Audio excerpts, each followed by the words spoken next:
Calling the council meeting for January the 15th of 2026 at 6 o'clock. Troy is going to give the invocation, and Bob is going to give the Pledge of Allegiance. Stand for the pledge. Let's bow our heads. Dear Heavenly Father, we just want to give you thanks, God, for this beautiful day that you've graciously given us, God. And we just ask that you continue to pour into our lives each day, God, as you do. And we just ask that you give us grace in the things that we need grace in, and that you would just allow us here as this body, that we would work together, God, and that we would have a sound mind as we discuss things and as we work through things tonight, and that you would just allow us to make good decisions for the citizens that we serve. And we ask all these in Jesus' name. Amen. Amen. Join us for the Pledge of Allegiance. I pledge allegiance to the flag of the United States of America and to the republic for which it stands, one nation, under God, indivisible, with liberty and justice for all. Honor of the Texas flag. I pledge allegiance to thee, Texas, one state, under God, one and indivisible.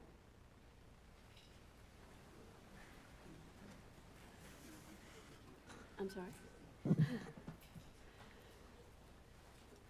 Okay, the mayor is running late tonight, so in the meantime, there's no mayor announcements. We're going to go into public comments, and we have yellow cards. First one is Mr. Castro.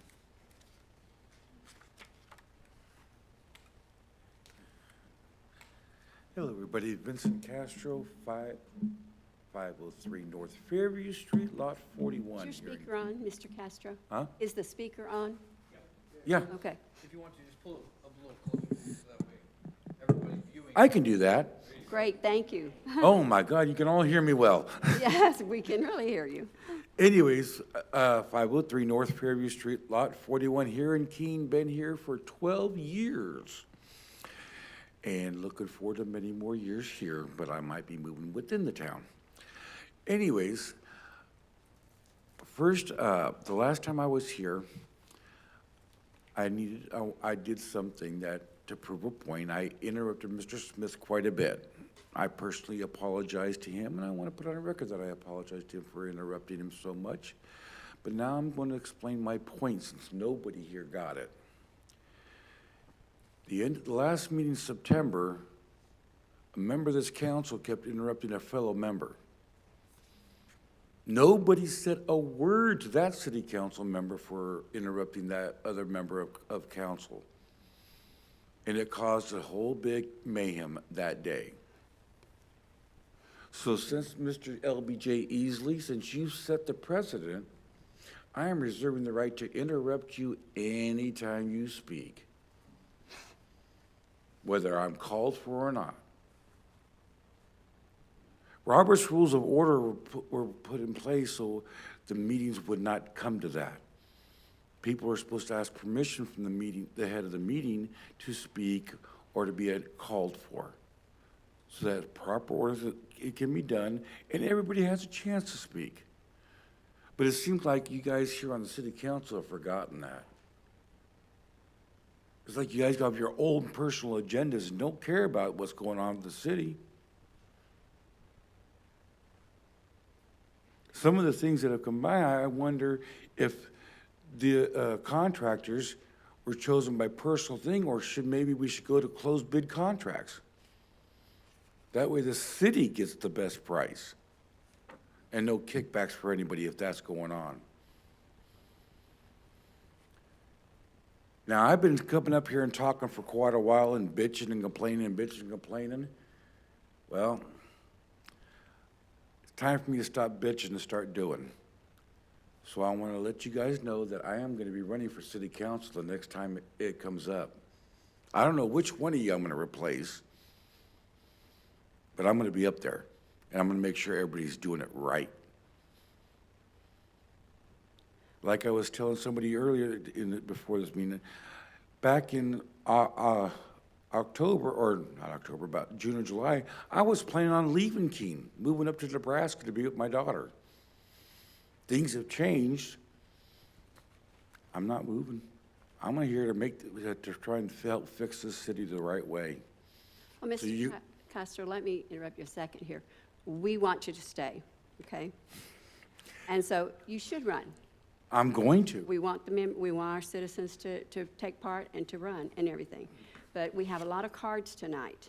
I was just getting ready to wrap it up Thank you. and just let you guys know, I'm not going away. You're stuck with me. Good. Okay, our next card is Mr. Ricky Stevens. Mr. Castro, if you have evidence of impropriety or dealings under the table, I would love to hear from, I've been trying to find out that for the last 5 years of underhanded deals within city council. I have got no evidence. Why can't we just go to a closed bid process? That solves that problem completely.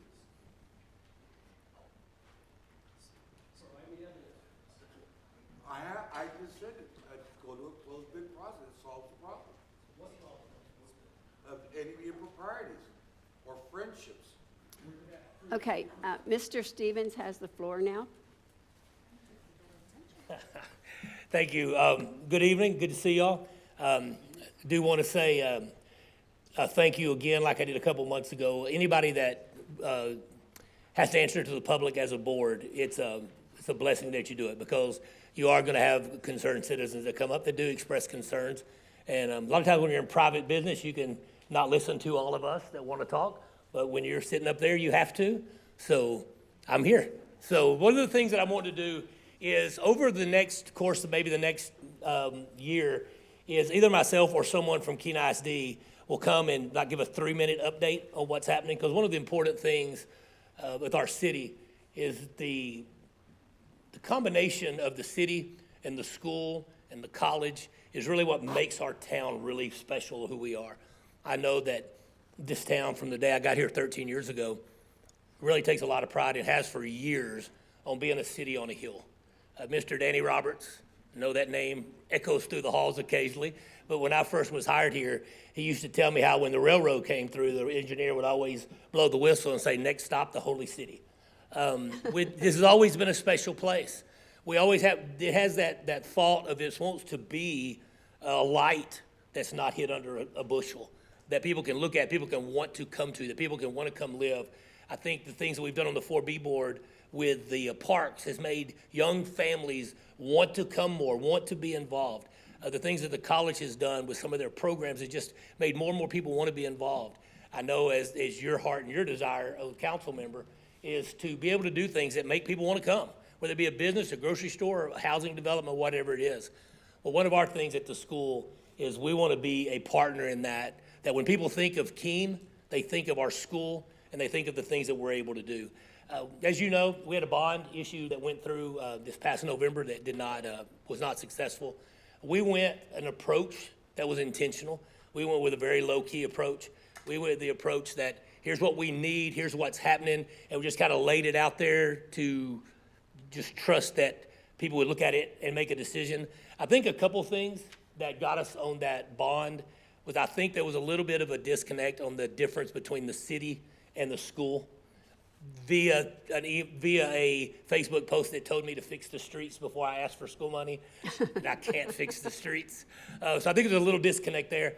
I also think there was a little bit of a disconnect of, because we went low-key, we really didn't get out what we were really trying to build. So I've given you a little handout right there. Just kind of real quickly, this time around, we're going to go with 2 propositions. And I say this time around, the board Monday night implied that this next February meeting, they're going to go out for a bond again in May. This is my last time to come to you that I can come and say, we need it, please vote for it, because after February, I have to say only facts. So that's why I'm here on such a short notice, and I know I've got limited time, so I'm going to be done in about 2 minutes. When it goes out, this time we're going to go in 2 propositions, a Proposition A and a Proposition B, that'll let people at least have a choice. If they want to go both, great. If they want to say the elementary is more important than the high school and the band hall, then maybe they can. If you look at those little orange pictures, the things that we're doing is right now in our elementary school, if we pick up about another 150 kids over the next 3 years, we're going to need about 7 more classrooms. We have a really bad cafeteria at the elementary school. Our kids start eating about 10:15 in the morning. That's like brunch. But if you're a kindergartner, you're eating at 10:15, and if you don't get home till 5:30 or 6, you're not eating again till then. It's a long gap. The reason is because the cafeteria was built for 100 kids 25 years ago. It was doubled for 200 kids 15 years ago. We doubled it again for 300 kids, and now we're at 500.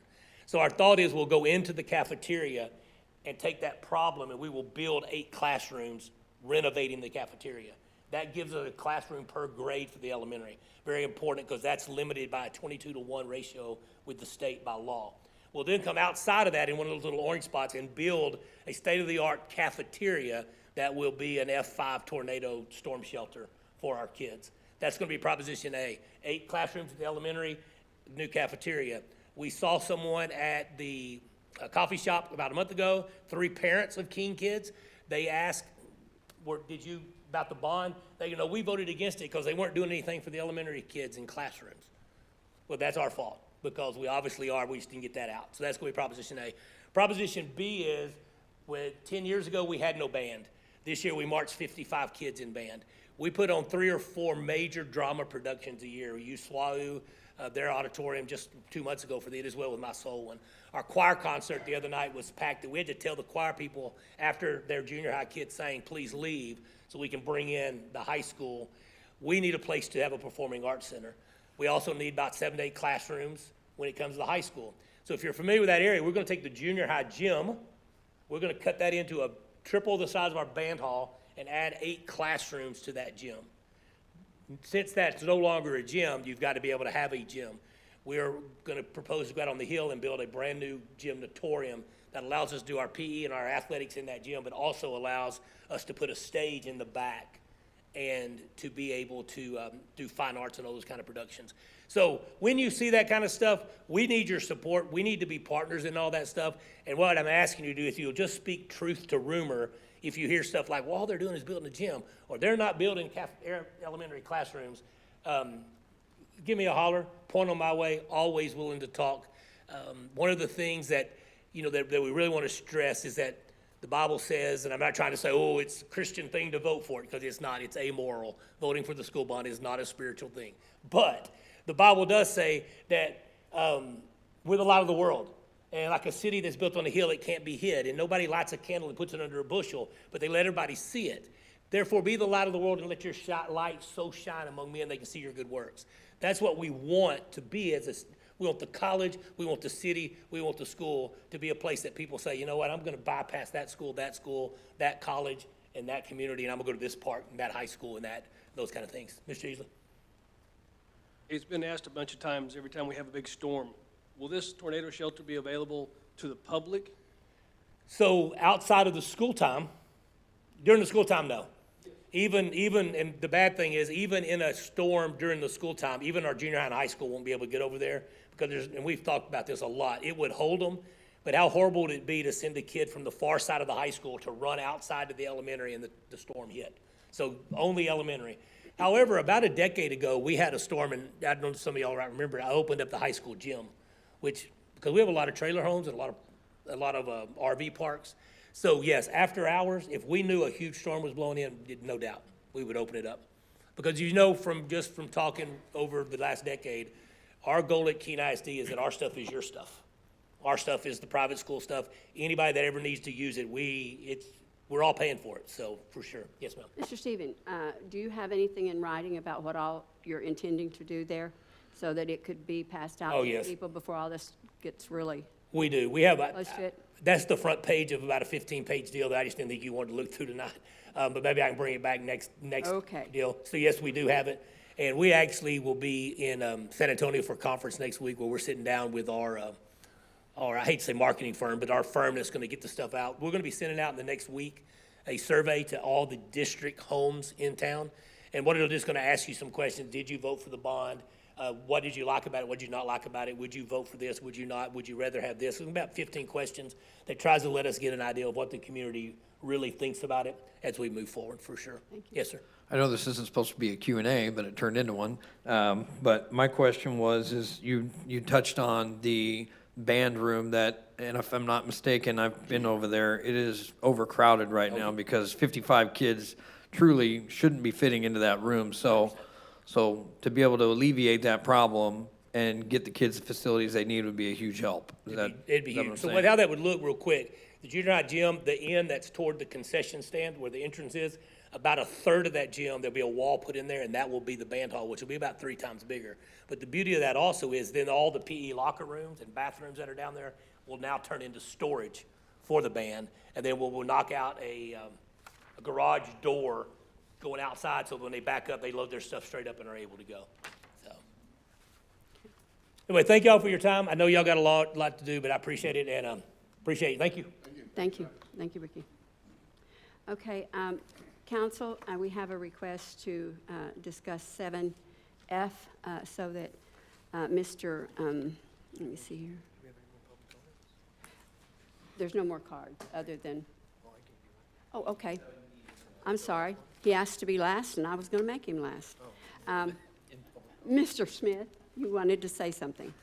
So the word was actually brought up today, which is really ironic, but the word was, I was thinking about this word collaborate. And we had an event happen earlier this week where we were notified about, and to hear that the community came together and collaborated to resolve the issue just meant the world to me. And of course, I was able to come to the city yesterday and visit with some folks, that work behind the scenes, and you wouldn't believe how much collaboration goes on between the different entities that are just in this town alone.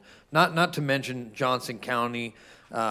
So honest to goodness, we have such an amazing group of people that work here at the city who have connections that are broader than these, than these city limits, and it's just amazing. And I just wanted to highlight that aspect because it doesn't go without saying that the city is only as good as the people that we are connected with, and so the connections that our staff has made, our city council has made, and I'm a nobody. I'm new to this town, right? So I don't know anybody. So, but it just shows the amount of care that I see our citizens and our staff members appreciate what this community does for you. So I just want to give a big shout out to the city for those collaborated efforts and the things that they continue to do for us. So thank you guys.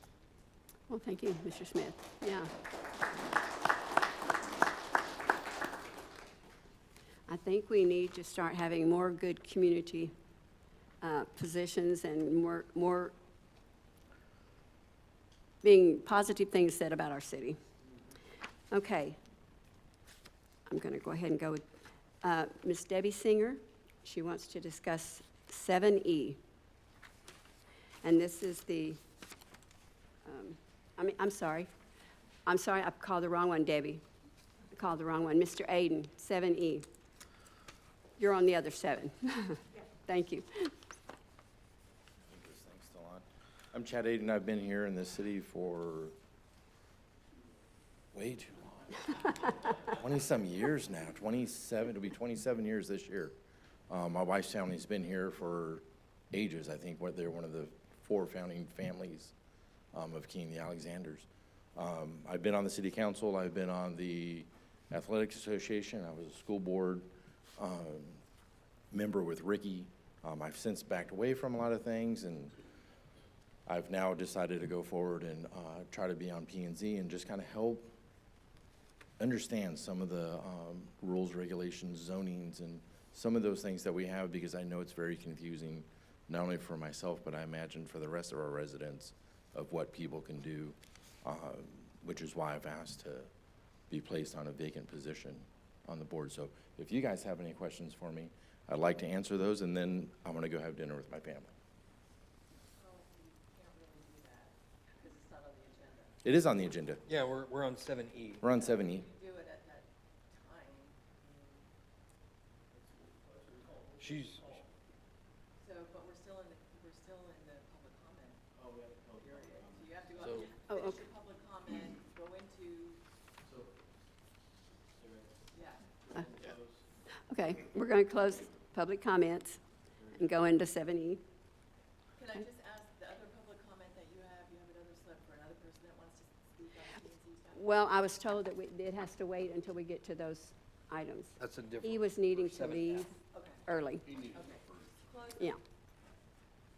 Okay, close the public comments. And then we need a motion that we're going to have a brief discussion on that item on your regular agenda. Okay, We're just trying to not violate the open meeting act. thank you. So I'd like to remove item, what is it? 7E. 7E from the consent agenda. To be moved. It's not the. It's not 7, it's 5, isn't it? No, it's 7E. It's 7E. It's not a consent. It's not a consent. It's a general. We're just it regular? moving, Okay, my bad, sorry. we're just moving it to the front of the line. Right. So, That's all is that your motion? Second. All those in favor? Okay, I'm back. now he's here. Any questions? I know, right?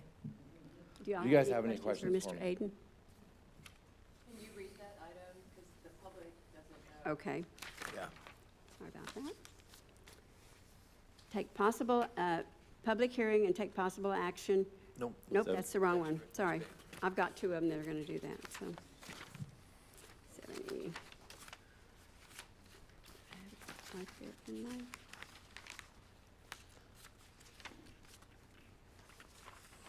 Folded it over. Thank you. 7E is to review and discuss and consider an application for appointment to the Planning and Zoning Commission to fill the vacancy of a term expiring March 15th of 2027. So in our packet, I do know that he was actually requested by the P and Z board to actually be on the, they approved him to be part of it. So I'm just going to go ahead and make a motion that we appoint Chad Aiden to fill the vacancy of the term expiring March 15th, 2027 on the Planning and Zone Commission. A second. Can we?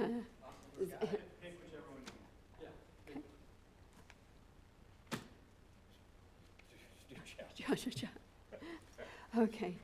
All those in favor? Thank you, guys. You guys have a blessed Thank you, evening. congratulations. Enjoy your dinner.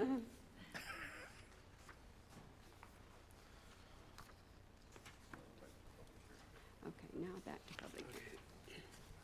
70. Okay,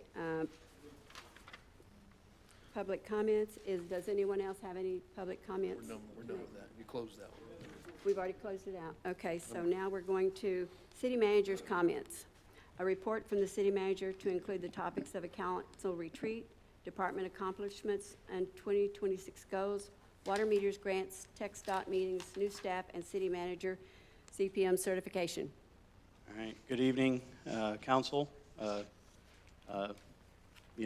citizens, those that are here. It's kind of fun to look out and see a little bit of an audience here, so thank you all for taking the time to come. So the first thing on my report here is, we'd put in the budget this year to actually start a council retreat. Many cities do this, and the idea is to build teamwork, build camaraderie, also make sure that everyone's compliant, up to date. Just because Open Meetings Act and all that stuff, you took it, doesn't mean legislation hasn't changed 10 things in the past year. So the idea is to bring the staff together to be effective, to be efficient, and of course, anyone from the community can come to this event. But what I'm needing from you all this evening is I've got guest speakers that are very interested to come and train and all those things, but I need to get back to them with a date. So it doesn't have to be February. I just said February. It can be March. But if we could do a when you're available, like on a Sunday and a Monday, is what we're looking at right now. So are there any dates that you cannot be available? I think you're late February. Late February's out, he said. First 3 weeks of February, I'm planning on being gone. Okay, so let's just look early March, because that'll actually probably be better anyway for timeline. How does early March look for everybody? It's good for me.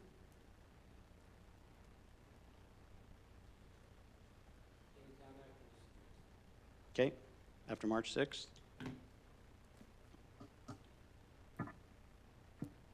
March, right. March 6th? After March. After, oh, after. Okay, all right, very good. Thank you very much. I will be in touch with you as we fine tune those things. Carrie's been working to help me get all this stuff lined up. And I also put at your table kind of an agenda, kind of an idea of what that would look like. I can't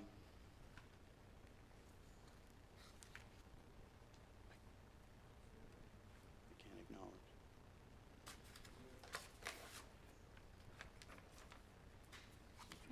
Oh, Mr. Castro? I just have a question for our city manager about the retreat, if that's okay. Yeah? Are the public allowed to participate and ask questions and all that stuff? They're allowed to participate. Why can't we not ask questions? Because it's a very tight agenda, and we have to, out of respect for the people that are speaking and all those things, it's meant to be a workshop for those that are serving. You're welcome to come, and you're welcome to be there. But you have to understand, if all of a sudden 50 people show up and everyone's participating, it derails the whole point of the training. You're welcome to come and watch. Okay. And Okay. at a later I thought time- all public meetings were allowed questions and answers. We open, just like this, you open with public comments, but then, like, that's it. So. Okay, thank you. We did a fun exercise with our directors, and so we actually went through, and this will be part of and what we're going to incorporate into this retreat, is, we officially kind of got through a year, with Mira being the last to the directors team, but she's also accomplished a lot in just her 8-9 months. So, Amir? so we went through She is kind of what our accomplishments were. And they highlighted, because obviously if you come to my office, you can see my whiteboard and all the things that I'm working on. But it was a really fun exercise to meet with the directors as a group, and we went through the things they were proud of. And the fun thing that was really neat to see is that, and then we also talked about their goals. And what was really neat is you could visually see how the individual goals lead to the bigger goals for our city. So that'll be some of the things that we go over in the training. Other updates, Derek in Public Works, I want to do a big shout out to our Public Works team. Revenue was dropping, and when we analyzed it, it was because meters were not working. And so last year in 2025, the Public Works team switched out 533 meters, and we got 300 in, and by the end of this month, he thinks that he'll have almost all of those in. So big shout out to Public Works. They've really been working hard to tighten things there. Grants, we had our kickoff meeting with the City Master Plan grant. That was a $250,000 grant that we were awarded. And again, this was a grant that was kind of in the works when I first got here. This is the one I'm very excited about because when it's all said and done, it's going to take about 2 years for the whole thing to work out. But by the time they're done, we will have make sure all utility lines, make sure maps are all up to date, detailed. They're going to be analyzing our roads and also taking into account migration movement with population and all the things so that, when we're done with that, as we're trying to get things turned and get money to fix the roads, when we do have the money, we'll be ready to go with an actual plan of where do we really, everyone likes to talk about Santa Fe and Fourth. But what we're not taking into account is our population is growing. Some of these other roads, with all of a sudden you have 500 cars a day on some other road that doesn't have any road base under it, may dilapidate faster. So I'm very excited about that grant. We actually had a pre-construction meeting with TxDOT last week. And actually on this past Monday, the project actually officially kick-started. They're going to be extending the frontage roads down 67 bypass, which will make, for commercial and trying to bring in that sales tax revenue, it's going to make those areas even more appealing for developers. In fact, we've had quite a few retail chains been reaching out to us. So, and they're also going to be doing a westbound exit off of 67 bypass onto 2280. So that's finally coming to pass. Also want to introduce, well, I want to let you know, there's 2 new faces around City Hall for those of you that have come.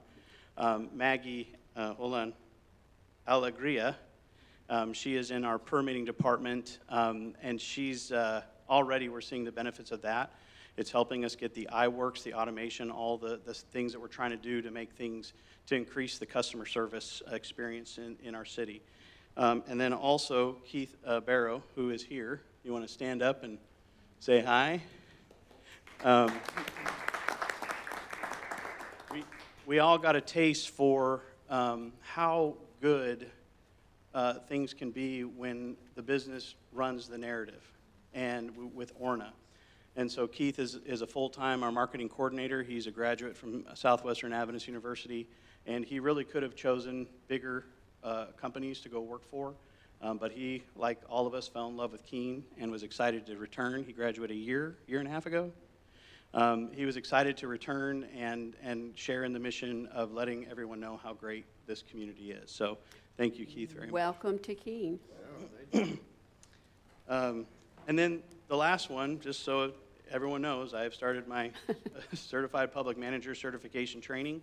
The hiring council requested that I do that, so I'm officially in, and so I'm trying to be the best city manager that I can be, and so thank you very much again for, I don't want to say forcing, because that sounds like a very negative thing, but really pushing me to better myself for this community as well. Well, Mr. Sykes, I want to thank you for everything you've done for our city already. I mean, you've been a positive person here, and that just makes my heart warm, because I live here too, and my business is here. So that's just for what it's worth. Well, and one more thing too, I know this is into executive, but we have 2 gentlemen in the audience tonight. Mr. Gray Sloop, he is the CEO of Metal Plate. And Chris, you are the guy that's pulling this deal together, right, Chris? Well, these gentlemen also really saw the beauty of our community when they've been through here, and these are the gentlemen that are hoping to bring jobs to our wonderful little city. I've really, really enjoyed. There's definitely been some bumps along the way, but they're God-fearing men, just and it really has been wonderful. So looking forward to actually finally getting this deal done. But I want to thank you both for being here this evening. Thank you. Okay. Okay, do you have anything else? No, that's it. Any I could questions keep from going. council or anything? We got a lot to get done. Okay, next will be the consent agenda. All items listed below have been previously discussed, require no deliberation or any routine by the city council, and will be enacted with one motion. There will be no separate discussion of the items. Items to be withdrawn from the consent agenda for separate discussion by the city council. If discussion is desired, the item will be removed from the consent agenda and considered separately. Otherwise, approval of the consent agenda authorizes the city manager to implement each item in accordance with the staff's recommendations. And the first one we have is consider approval of the minutes of the regular Keene City Council meeting held on December the 4th of 2025. Does anyone have any questions about that? Oh, okay. Consider approval of the minutes for the special call city council meeting held on December the 18th of 2025. Okay, you just want to vote on, okay. Can I just ask whoa, hello.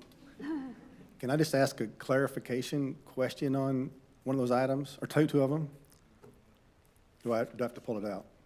I'd pull Okay, then I'd like to pull D and F. Pull, okay.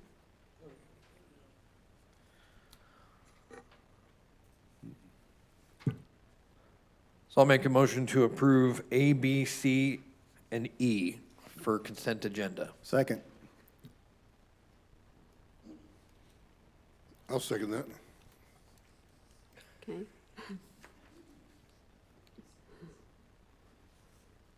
So, okay.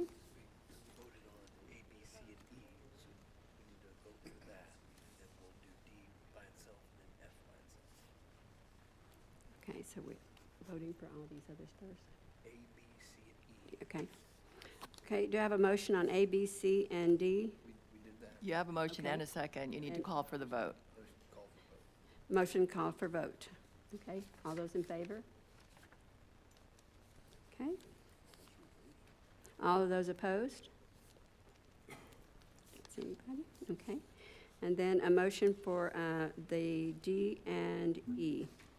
that were pulled. Okay, I just had a question on D. Just for the verbiage aspect of it, it's under the ordinance number 2026-690, section 72.10, which is the first page of that ordinance. Bear in mind that I just have a public school education, but under 7210, it says parking certain vehicles, trailers, and mobile homes within zoning districts and on city-owned property.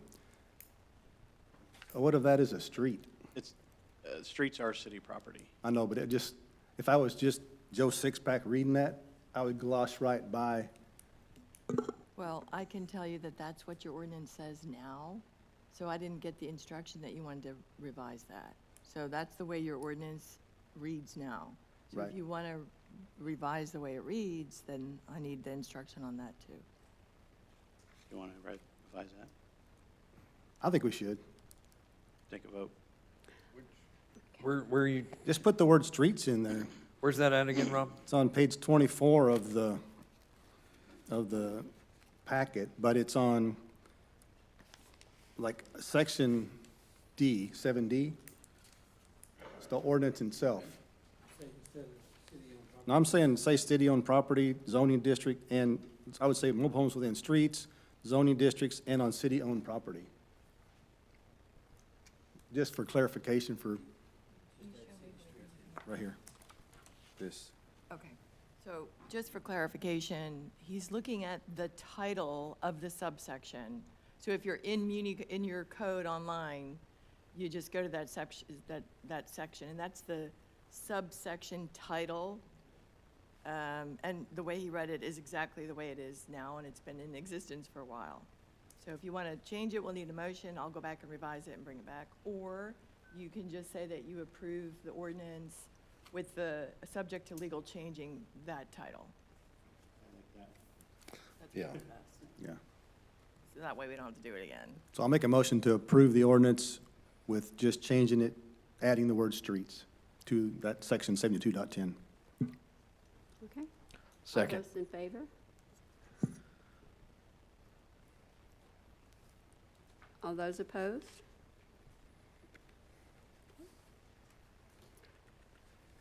Next one is consider the approval of the resolution 2026-490, is designating authorized signatories for contractual documents and documents for requesting funds pertaining to the Community Development Block Grant Mitigation, CDBG-MIT Resilient Communities Program, RCP, and adopting resolution number 2026-491, affirming civil rights policies in relation to the CDBG-MIT Resilience Community Program.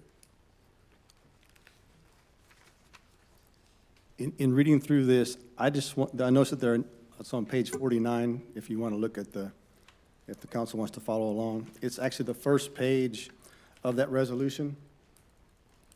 At the bottom of the page, it said, "Now therefore be it resolved that city adopts the following." There are 8 different policies that we have to have. Do we have those in place currently? No, they are included, they were in your packet, so if you approve the resolutions, those policies will be adopted. Okay.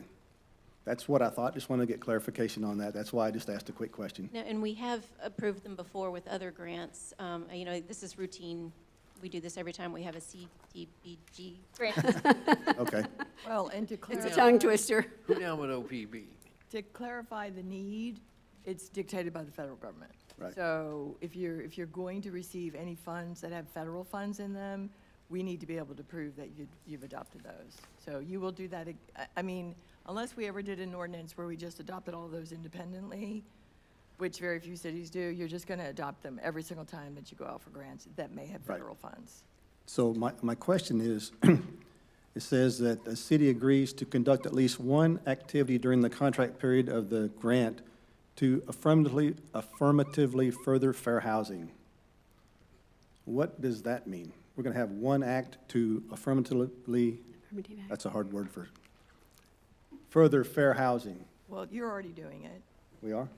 Okay, then I approve that we pass this 7F. Second. All those in favor?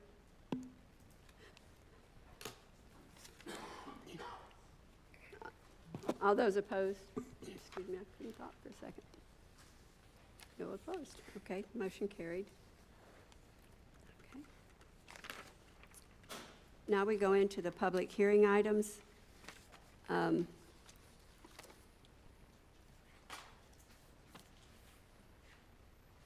Hold a public hearing to receive citizens' comments and hold a discussion to consider an amendment to the Planned Development District PD Ordinance 2023-665 for Sunset Ridge Development regarding masonry requirements.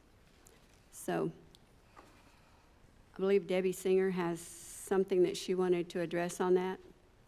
Mayor Pro Tem, you need to call the time to open the public hearing, Oh, please. open public hearing at,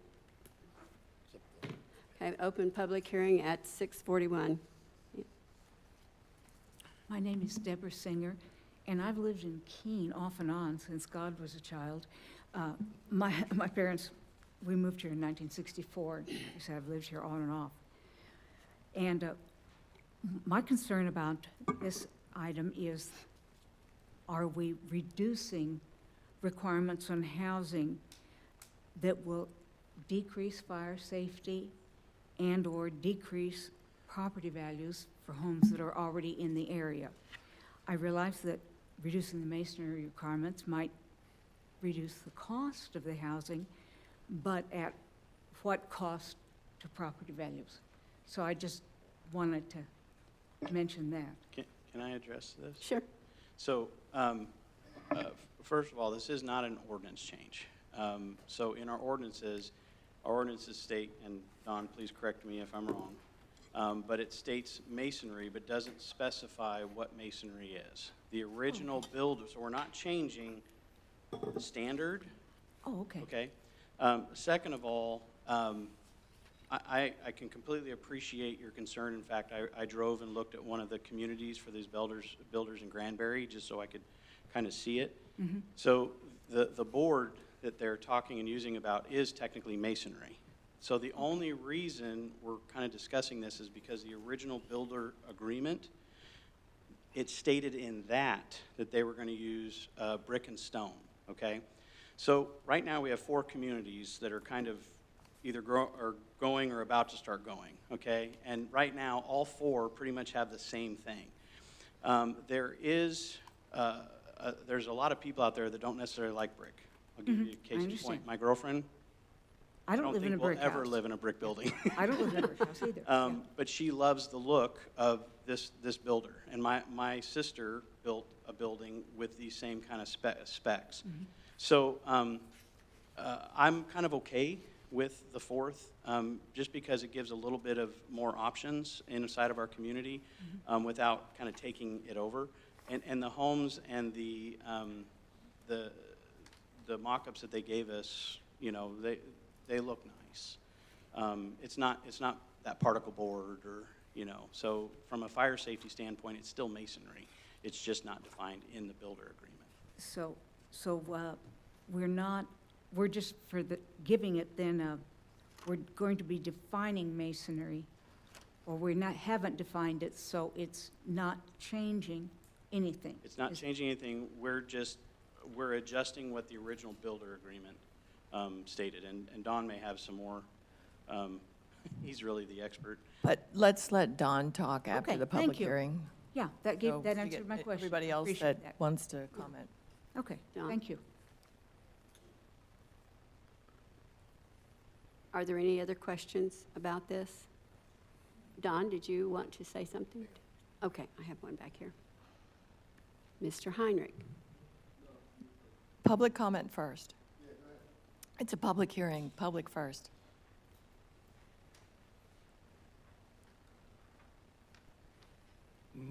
My name's Gary Heinrich. 803 Greenbrier, Keene, Texas, for a long time. I don't understand what's happening. Are we changing the masonry requirements on, that's what it says here. For that subdivision is what Okay. the public hearing is for. Okay, for just one subdivision. Okay, why would we do that? What's the reasoning for that? I can explain all that when I get up there. Well, that's why I wanted you to go first. You might have saved some of my dumb questions. So why don't you come up here and explain all that, and then maybe Well, let's just make sure there's nobody else that wants to speak at the public hearing. well, this thing was all written up, these PDs were granted because our ordinance required 7,000 square foot for a lot. And when we negotiated that with these people that got these 4 subdivisions, we downsized that to 5,500 feet. And the requirement was that the builder would have to put some masonry requirements. I don't know what percent that was. But if you look at one and I don't know where Sunset is. It's in the west every night for me, but I don't know where that subdivision is. Which subdivision is this? On the west side of Yep. Old Betsy? Okay. That one's trying to be sold, I understand. Okay.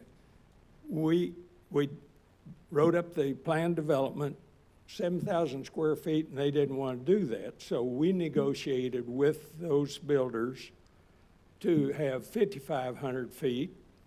We could downsize a lot, but then they said they were good with masonry on some percentage. I don't know, you guys can look up that. 80%.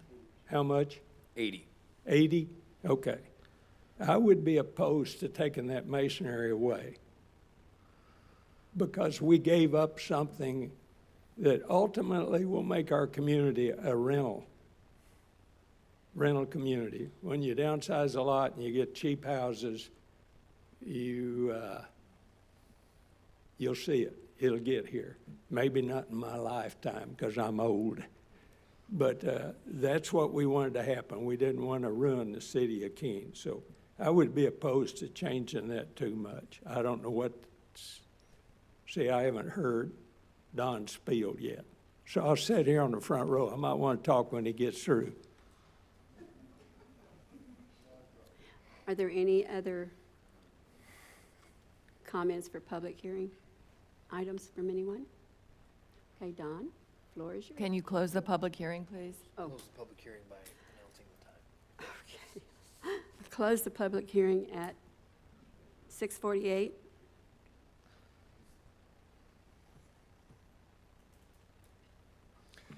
Good evening. Mayor Pro Tem and Council. I almost said mayor, but no. Just a little background. Sunset Ridge is the development that is southwest portion of town, which is on the west side of Old Betsy and the north side of Business 67. So in the PD ordinance, which is 2023-655, it states under section 1.10, exterior masonry requirements, all residential structures shall be constructed with a minimum of 80% masonry, with the remaining non-masonry building material consisting of fire-resistant material to be approved by the city. But basically, in there, it just says masonry. It doesn't define what masonry is. Our ordinance, which was written in 2010, I believe, says it's brick, stone, or rock, and it doesn't include fiber cementitious boards, which is considered hardy board. But in 2018, the state came out and said you cannot do that anymore. If it's an acceptable building material according to the International Building Code, then it's an allowable material. I understand what Mr. Heinrich was saying, that yes, we gave some concessions, smaller lots, but they went with the same size and or bigger size homes for those smaller lots. In exchange, they would do the masonry and some other things that we did concessions with. So basically, like Mr. Seitz said, the developer that was gonna do this kind of backed out, and they found another, or builder that was gonna buy these lots, just because of the way the market is right now. It's kind of tough.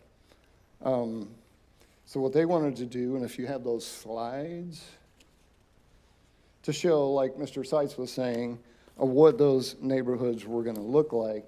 You can move on to the next one. And basically, they're gonna look like these slides here that are on the show. On the show. And a point Mr. Seitz also made is that we have these 4 developments and they all look exactly the same. This one is kind of by itself right now. Eventually, there may be others around it, but it's mostly commercial around it or outside our city limits. So having another neighborhood with a different look, it's still fiber, cementous, it's fire resistant, and meets all the building codes of fire resistance, and it gives a different look. And that's what the builder's asking. So, I mean, there's a couple of options. We've been through this with our attorneys on the legalese and all that good stuff as well. So basically, we're just looking for a definition. Is hardy board or hardy plank, which is considered masonry according to the new standards, the 2018, the 2021, and the 2024 building codes, they consider that masonry. So can we, or are we defining masonry to be that and be acceptable according to the developer's agreement that we had, just because it just says masonry? Is that kind of correct, Ms. Judy? We're revising one ordinance that applies only to this development. Of course, by virtue of the fact that state law has changed and the state is telling us that we have to, we may have to do it again. I mean, I can't say it's never going to happen again. I doubt it will happen again because any other development you have, everyone already knows about the 2018 law. But basically, there's a definition in the international building code for fiber cement siding that we are not allowed to exclude from your building material. So that's what we're doing. We're changing the PD ordinance on masonry to include what's in the International Building Code. If that Did that makes kind of sense. answer your question? So that we don't violate Texas law, basically.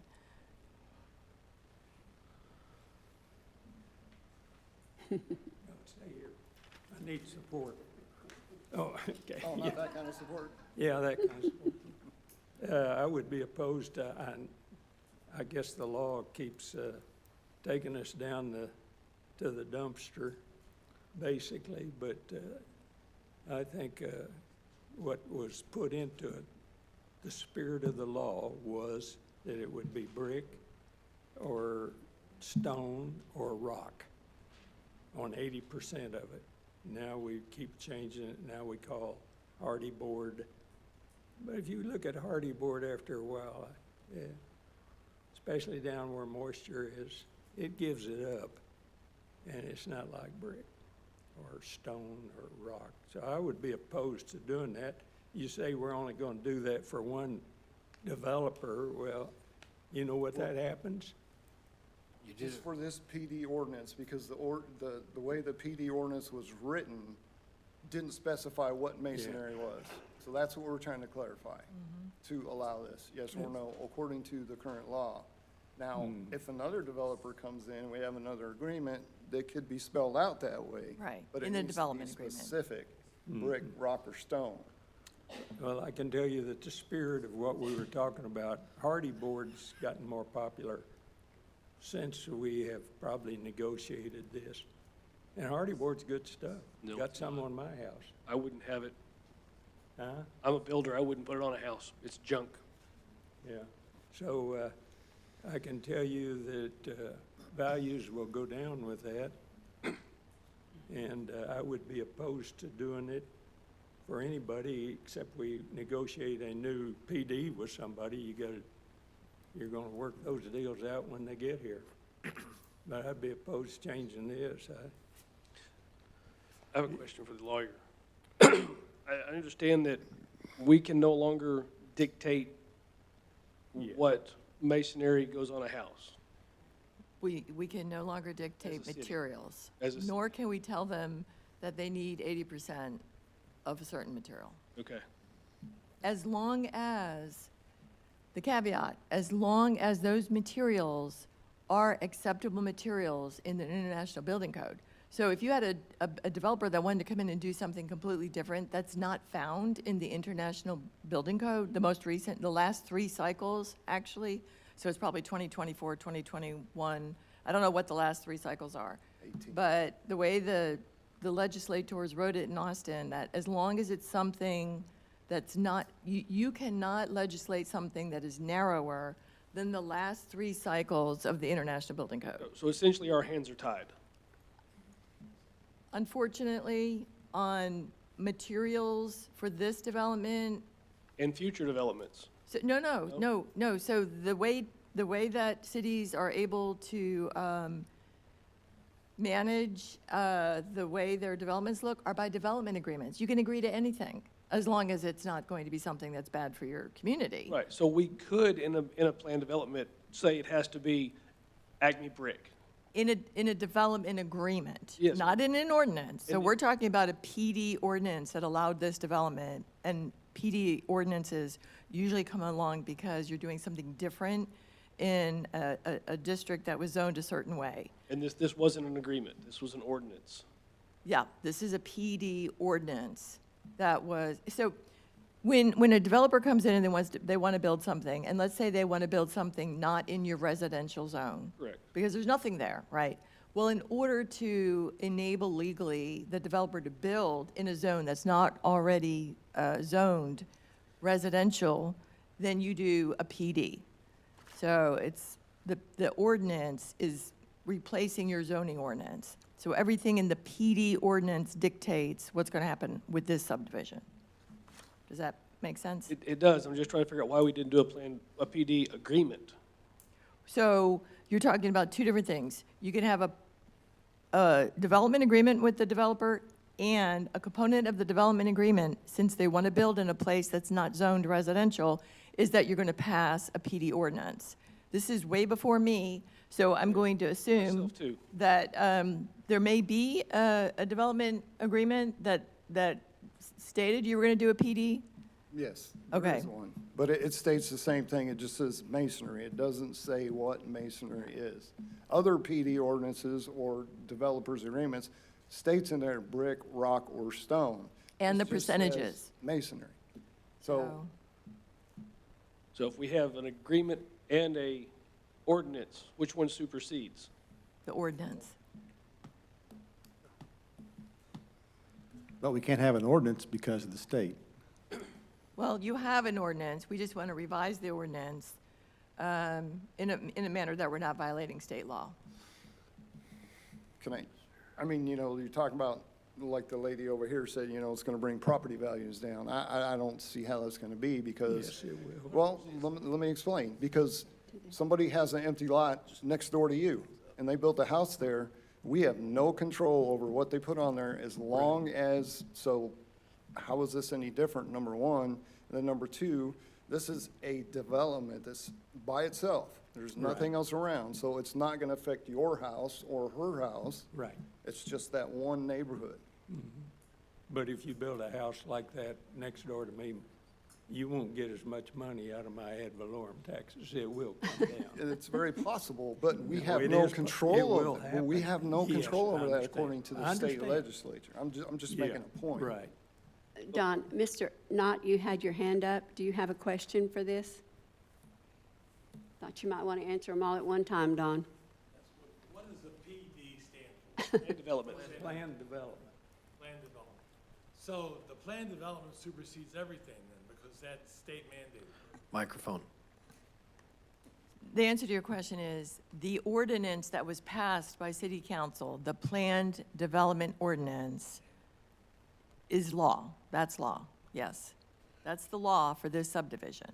But did I hear you say an agreement can override that? There could be an agreement to build brick homes. So you could have done by agreement that it was going to be all brick homes, and then your PD ordinance would have said all brick homes. You could have done that, but Really? you didn't. Even though the state legislature Well, says something. Yeah, because at the time of this PD ordinance, you were perfectly enabled to do so. So we're not talking about history here, though. From day one, from right now, that can still be done. An agreement can be made in conjunction with the PD. Absolutely. Okay, okay, okay. That's what I'm worried about, too. Thank you for that. It was negotiated, Paul, between the city and the developers that wanted it. That's where the planned development came from. And I know this sounds self-serving, Don, but, okay, I live in a brick house on 3.5 acres, okay? Fortunate, but I'm concerned about that other guy. I'm concerned about those people who are gonna move into these homes. I'm also concerned about them and the living conditions that they're going to be under. And, you just can't beat brick. Brick looks so quality. It just looks classy. And you look at the homes that are on Linden Lane, and I remember coming here and arguing, wait a minute, I thought homes had to be brick if they're within 50 feet of another home that has a certain roof slope and is a certain size and is brick. I was told about this new board that this qualifies. Well, look at it.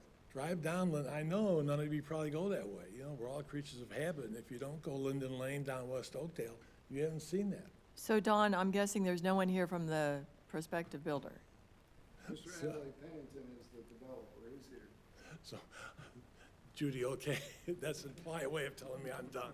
No, I'm not telling you you're done. I'm telling you that there may be somebody in the room that could answer your concerns. He's been done a long time. Thank you. Yeah, okay. Yeah, I understand what you're saying, that now you're saying that party board's considered masonry. Right, Right. It's kind of, pursuant to state law. yeah.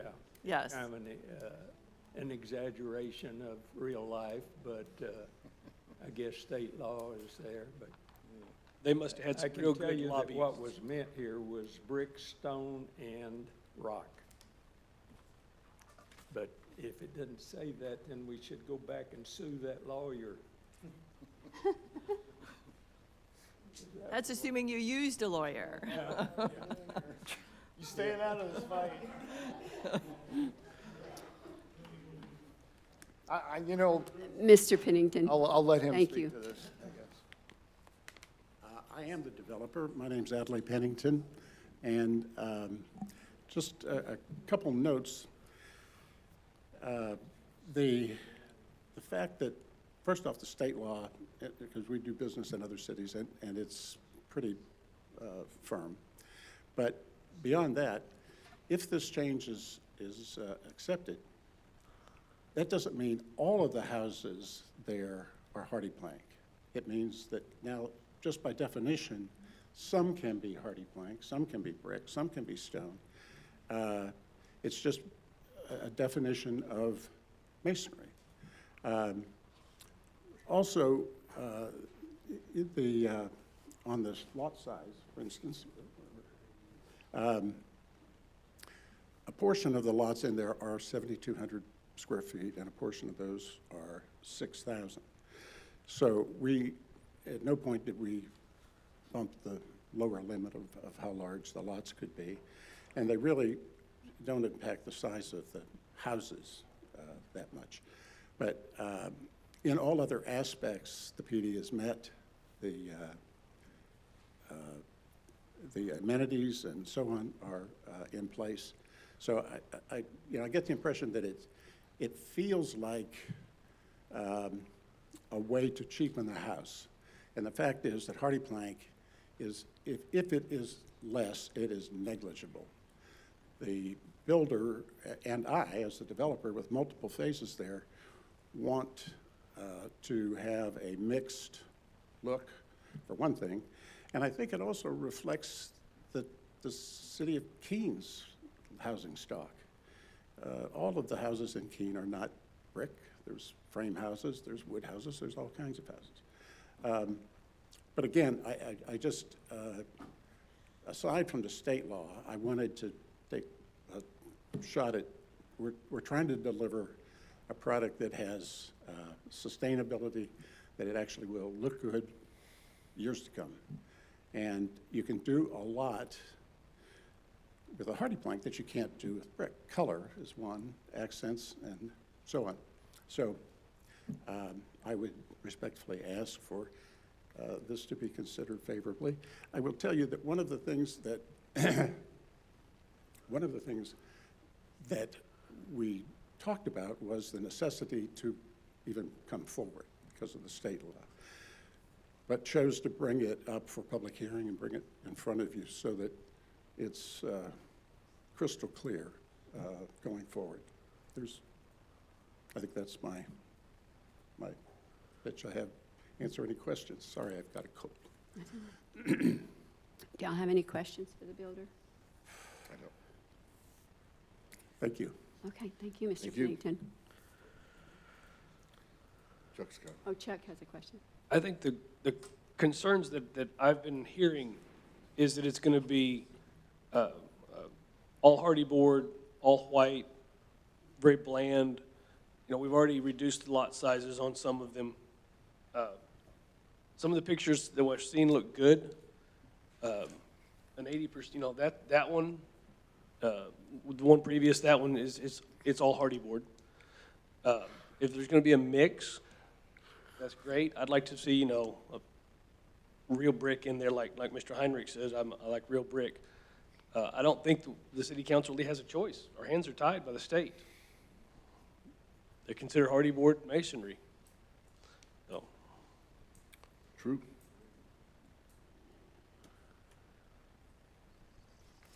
Okay, is there any other questions? Well, that being the case, then I say that we allow PD ordinance 2023-665 to include fiber cement siding in the verbiage.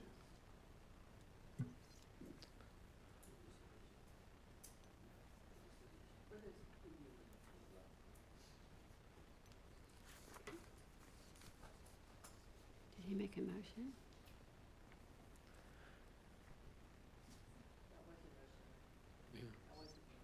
Okay, I have a motion. Do I have a second? I'll second. Okay, all those in favor? Okay, all those opposed? Okay.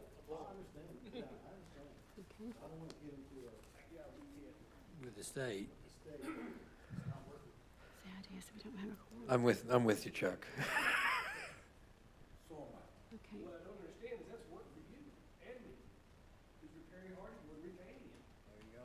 Because we don't want it. We're smart side. so three is a quorum here. If there's 3 and 2, then did it pass? Or did it not? So pass 4-2. Passed 4-2.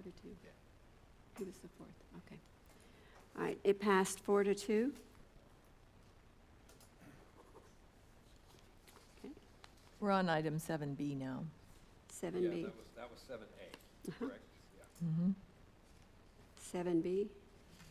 Okay.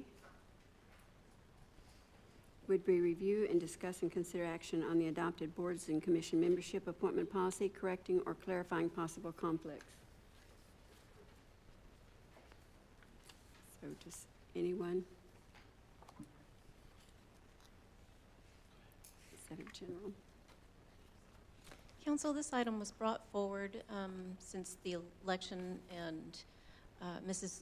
Gillen becoming a council member, and she's also serving as the president of the EDCA board. There was question as to whether or not she's able to complete her term since the adoption of this policy, or I guess has to resign from the board. The concern is because a board is a small board, that there's the potential of it being few on members. So we're just seeking clarification on the status of her appointment. Can I jump in here? Because I know you're both looking at me over there. For clarification. So you may or may not recall that in July, when Andy was here, you adopted the appointment policy. And my office, Andy, gave the advice that in so doing, in adopting that, you may be doing something contrary to your charter and to Texas law. but the vote was in favor of the policy anyway. And the concern was that in the policy, you specifically state that you can't have someone on more than one commission. I don't have it in front of me. I'm doing this from memory. Board or committee or commission. And that is contrary to regular practice in other cities. And I think it's contrary to your charter, at least the way I read your charter and the way that Andy reads your charter, which is Keene City Charter, Section 3.05A, holding other office, that appears to be written to allow you to hold more than one office. So our position at that time legally was we didn't think it was a good idea. Nonetheless, City Council passed it. So now we are living the results, and Mayor Pro Tem is on a board where she's afraid we're not going to be able to fill. So it's been brought back to you for the purpose of, does City Council want to reconsider the policy that was approved in July, or does City Council not want it? It's up to you. Well, I'm fine with her finishing up her term. I think we discussed that when we were talking about it. And anybody that was already in office should be able to finish their term.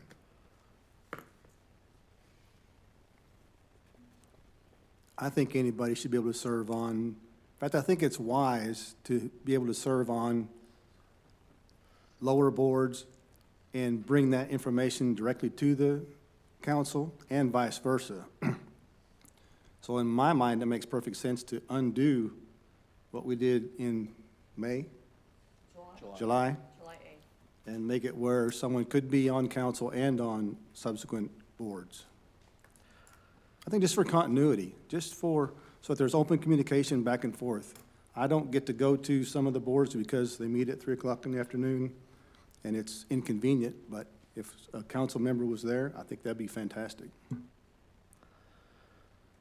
One thing later on that we will be discussing is the appointment of Mr. Philip Jackson, and I'm not trying to bring this up for any, disagreements we may have, but he already serves as the P&Z chairman, and now he's been recommended to the Type B board. So there's a conflict already that we have to deal with later on tonight, which would disallow him to be a part of that. And so now we're taking the advice of the Type B board, and then now we can't even recommend him because we've tied our hands to something that was done back in July. So I'm totally in favor of dissolving this entire thing to allow, Chuck was on the board, the Type B board, and I feel like when you're on the Parks and Rec board, you need a smart individual like that who understands construction knowledge, who can see numbers and be able to identify if that's a good deal or if that's a ripoff. He's been a very pivotal part of that board. I was on that board. We have a pickleball courts for that very reason. So I was thankful to be on that board for the time that I was to be able to get that thing going. I also think that Mr. Chapman, who usually does go to those meetings, would be a great fit for the Type A board. He is a very smart person when it comes to business, and that's a pivotal role for a gentleman like that to have that much knowledge and not to be able to use it to the best of his ability for this city would be a disservice to this city. So I'm looking at it like, and then the optics for that, for the people that do want to come to this town, like the gentlemen that are sitting out there in our audience tonight, are they seeing those same faces that sit right here on those other boards to complement, which is exactly what Mr. Foster is referring to. It's a complementary system to be able to see other individuals from up here on those boards to have cohesion. So I'm in favor of actually just dissolving it. Thank you very much, Mr. Smith, for those nice words, but I suggest that it not be done simply for the reason that I don't want the public to look at what we're doing and think that there's something going on between the boards and the city council. So for that clarity, that's why I was opposed to having anybody on council on other boards. Not between boards, but on council to other boards. Okay, since it's somewhat about me, I don't see a problem with it. If we had enough people, we beg people in the city to apply for some of these positions. Sometimes we get them, sometimes we don't. Sometimes we get them, they stay a couple of days and they're gone for one reason or another. But in my opinion, I don't know myself on our board of anybody that goes out and talks to any of the council member about what we're doing on the board, because we don't know until a decision has been made or an executive session or something like that's been made. So it's not like it's a pepper mill where you go out and just sprinkle it on everybody. It's not that way. So I think that you should be able to serve on other boards if you're qualified and if you want it and if you're accepted. That's just my opinion. Yes. I don't think there's a conflict. Which is what I brought up at that July meeting, was I read that ordinance, or the city charter, and said that this is allowed, state law allows it, as she just referred. So my understanding is our ordinance is non-compliant with our charter, and it's non-compliant with state law. No, it's subject to interpretation, just, you know, I mean, you know the attorney's going to say that, right? I mean, I'm looking at the provision that we're looking at. It says right now, the policy that was adopted in July says, current city council, any current city council member, whether elected or appointed, is not eligible to serve on a board or commission. That's really broad.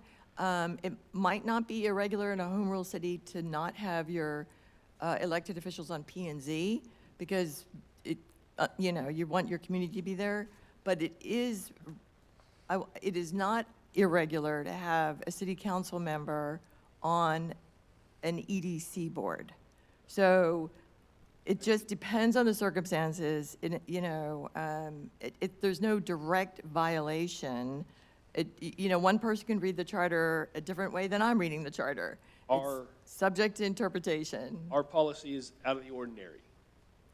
For EDCs, certainly. And even parks boards. I mean, I have city council members on parks boards, too. So it's a little bit, it's different. It's definitely different to say to city council members they can't be on boards and commissions. That is different. Yeah. It hamstrings us.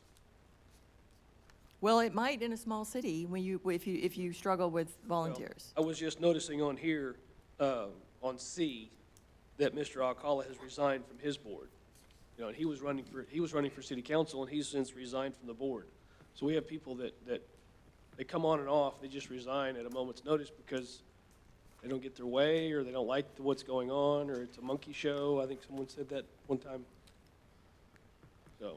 Circus Act. Circus Act. There you go. Okay. Well, there's monkeys in the circus. Mr. Heinrich?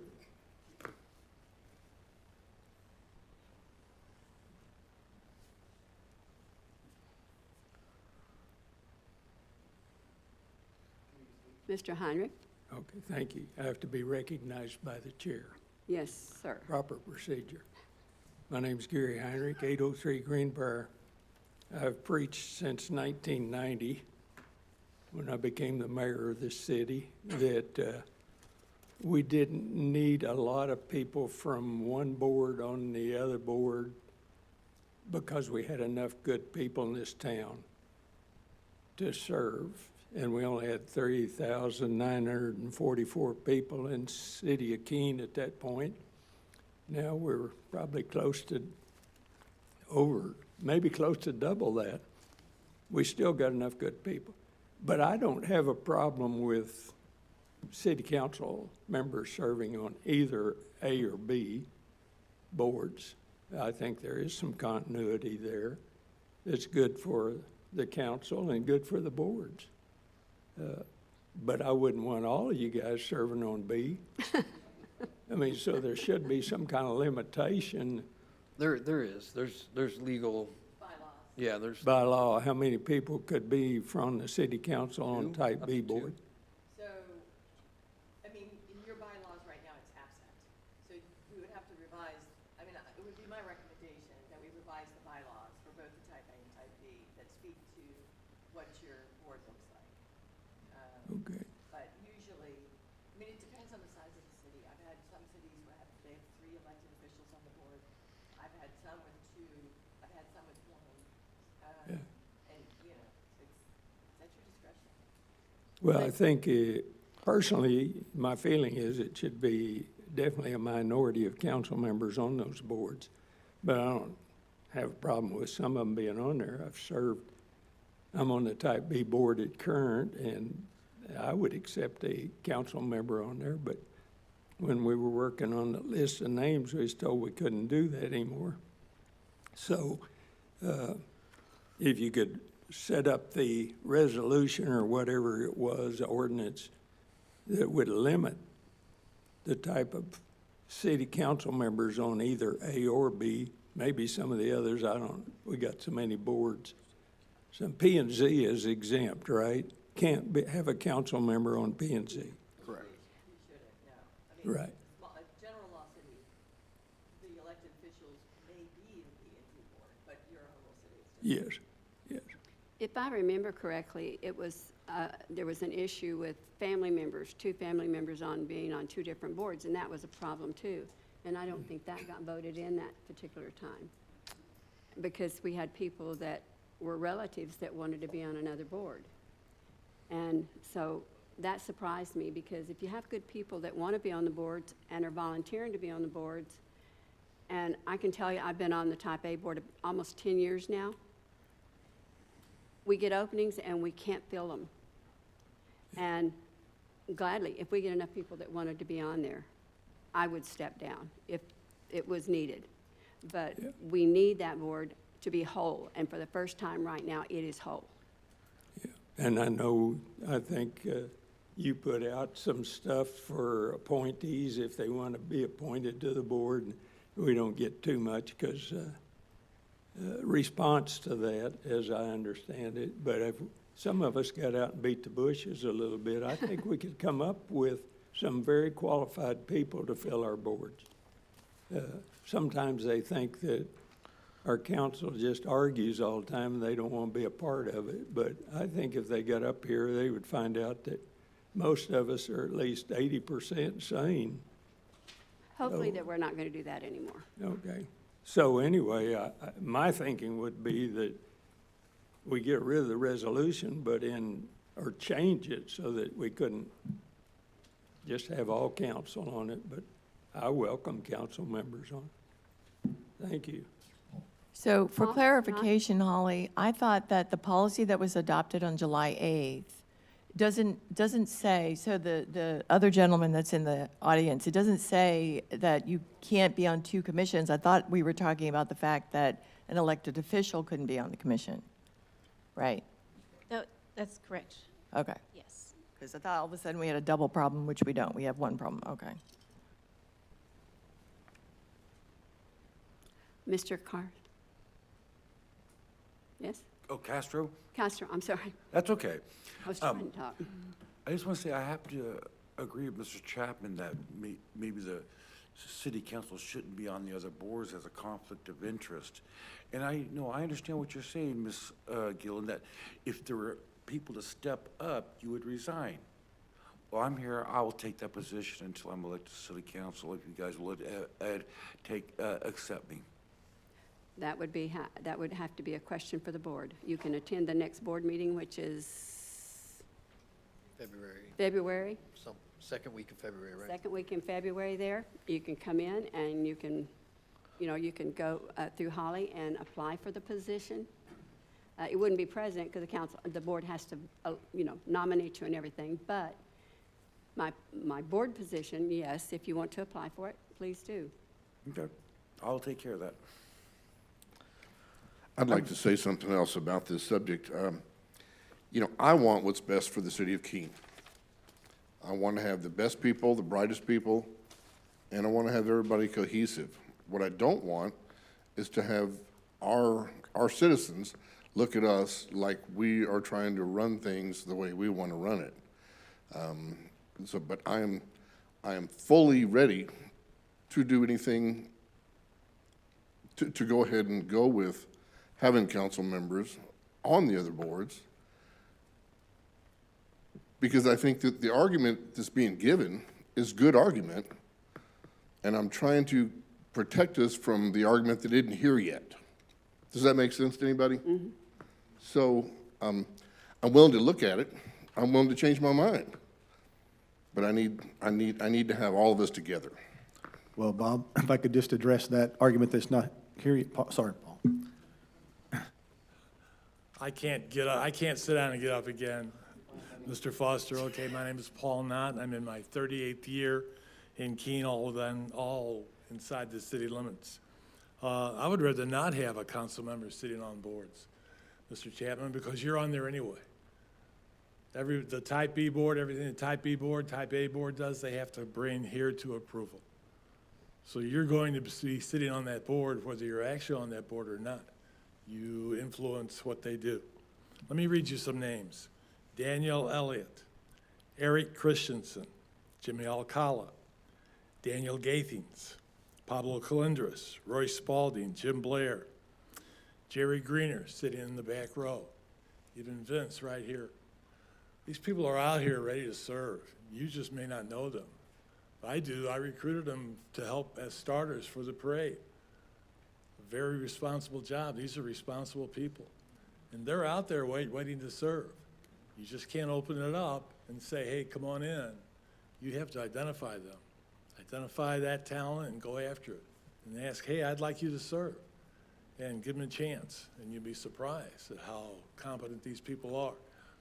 I think that by having having the same individual having more than one seat on any of our boards and committees eliminates the opportunity for these other people to serve. You're asking for people to serve, you want them, you got to give them the opportunity. And if you are on multiple boards and committees, then those opportunities diminish right there. Got to open it up. They're out there. You just have to do a little work to find them.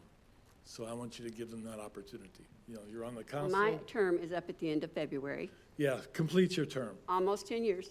And I will tell you this, that I've not seen any of those names on here. They have to apply, Paul. If we can talk to them out there, you can go talk to everybody, every citizen out there and tell them, we need you, we want you to come, watch stream, come to our council meetings, whatever, but you need to apply for a position there. I'll gladly step down. No, I You don't know, want you to so- step down to at least complete your term. I thought that was, Well, but I'm just saying right that thing that's how to important do. it is. We've Okay. had open seats in type A. well, then for I'll a try to couple help you with months. that. I'll And try we were to, trying to get people in there, and they wouldn't go and apply. then I promise you I'll try to recruit these people for you and others, and others. Thank you, Paul. Get the chief to put cuffs on them and bring them in to sign. Mr. Chapman, I think that you brought up a point about the argument that's not been raised yet. And I think I know what you're talking about. But if you look, most of these boards have at least 5 members on the board. One council member would easily be outvoted as far as if he had an idea that was, not popular or wanted his own way. So to quell that argument, it's like, look, there's only one council member on a board. And we could even make it that way, so there's only one council member per board, which would easily be outvoted if we were thinking if there's anything going on under the table or underhanded or anything like that. Well, and that is true, but one councilman can have a big effect on another councilman or a second councilman, so that is where I was coming from there. Well, Mayor, go ahead, Johnny.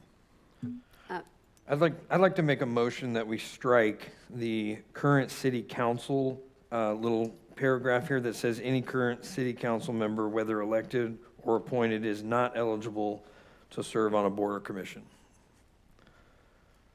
I'd like to strike that from this policy. Motion? That's Is there a that is- motion? That is your motion? That is my motion. Okay. All I'll those in favor? I'll second that. Okay. Thank you, Rob. All those in favor? But could we add to it? What are you thinking? All I'm saying is, and then just say no more than one council member on any particular board or commission.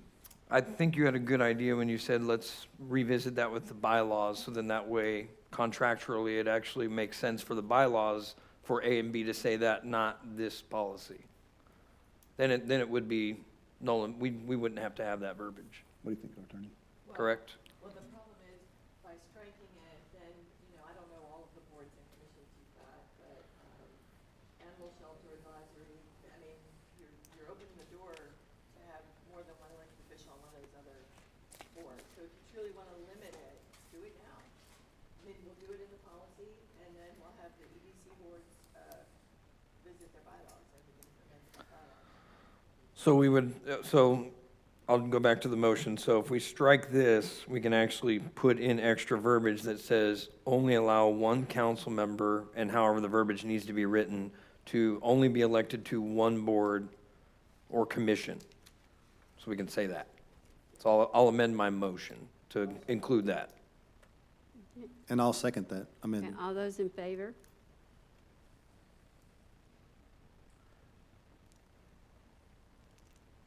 I can't vote because I'm president of the Type A, so Oh. I have to recuse myself from that. So, all opposed? 2 and 2. It's a tie.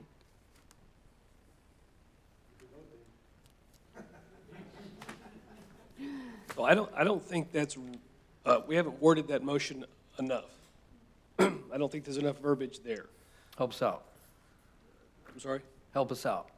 Well, we're only talking type A and type B, am I correct? No. Because we can't be on P and Z. Well, that's null and void anyway, because We can't be on Board of Adjustments. But you could be on, the Animal Shelter Advisory Committee or any committee that you create. Are these all of the committees you have? You don't have a Parks Board? Well, currently. So if we just limit it to saying boards that are applicable. Why don't Now we we're just getting- table this till we get it all worked out, let Samantha finish up her term, and next month, come back and I don't. He's not even on There's the other board. qualified people on the list. I mean, just table it until we can get it worked out, And, instead of sitting here going back and forth. Yeah, and for the record, Samantha, your term is up March of '27. Yeah, correct. You have another year. I have another year. Oh, okay. All right. I don't want to do something in haste. I don't want something that's going to be solid that we don't have to keep changing. Keep changing. Okay, do you want to take? I would it agree now? with that, certainly.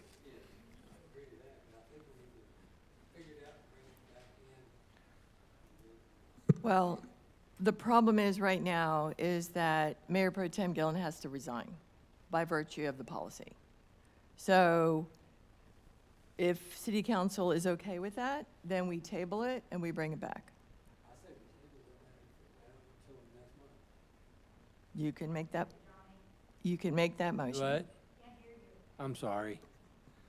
I say we table it till the next month's meeting. So what you're saying is hold the policy, hold enforcement of the policy in Hold enforcement of abeyance the policy and everything, for 30 days or 30 for a days, month or two. next month's meeting, get all this worked out, and quit back and forth. Make the motion. I motion that we hold it for 30 days. No enforcement of the policy. Okay. Got a second? Second. Okay, all those in favor of holding it? Okay, it's carried.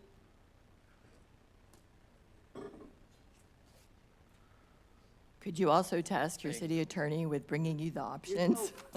Love to. I All was those hoping who you would do object? that. I thought that was predefined in the question. I always, I like to make it clear, Yeah. you know. Shame on you. I just wanted to try to get it done tonight. We had one negative vote. Abstaining vote. Okay. All right. B, C. C. I'm sorry? Okay. But I was looking over here. Review and discuss, consider 2 appointments to the EDC Type B Board to fill 2 vacancies of 2-year terms ending March 2027. Okay? And those people? All right. see. Do we have the names of those people? Okay, council, the applications were received for appointment to the EDCB board from Alma Davila, Chuck Easley, Warren Bud Finley, and Philip Jackson. All of these individuals currently meet the requirements for appointment. Mr. Akala did resign from the board effective December 15th, so there are 2 vacancies to fill. The EDCB board would like to recommend Mrs. Davila and Mr. Jackson for the appointment to the 2 vacancies. Okay. So do we need to, does anyone have any discussion on this or questions, or are those, those people in the audience, do you want to say anything? Phil's already on the board, isn't he? I'm sorry? Phil Jackson's already on the board. Yes, he is. Yeah, and didn't we vote to prevent him from working multiple boards? Council members. Just council, okay. Yeah, Mr. Yeah, it's Jackson on- currently serves on the P&Z Commission. Which is- Mrs. Davila is a resident, mother with young children, so of course her interest is a lot of the quality of life projects like the parks and things for the city as well. So. We ready? And Mr. Jackson, I will apologize to you. I thought I read through that, and I thought I read that in there, but I guess that was in another document that stated otherwise, so I apologize for saying you couldn't be a part of 2 boards, and it was just council members. So anyway, hope that didn't offend you on that one. I just thought it was part of it. So. I'll make a motion if we're ready. I'm sorry? We're ready? I'll make a motion to accept the Type B's nominations. Okay. Second. Wait. Okay. All those in favor? Yeah, I can. You can vote. I did. Oh, okay, yeah. It's not about me. Those opposed? Those opposed? Okay, carried. That was it. That was CDE. And- Oops, excuse me. All right. That was carried, and let's see, discuss, on D, review, discuss, and consider an appointment to the EDC Type A Board to fill a vacancy of 3-year term ending March 2028. We don't have any vacancies right now. Yeah, there's one. Yes, the A Board has recommended Mr. Efren Okay. Castellanos. Mr. Efren, yes, Sorry, okay. Who had applied for the A Board.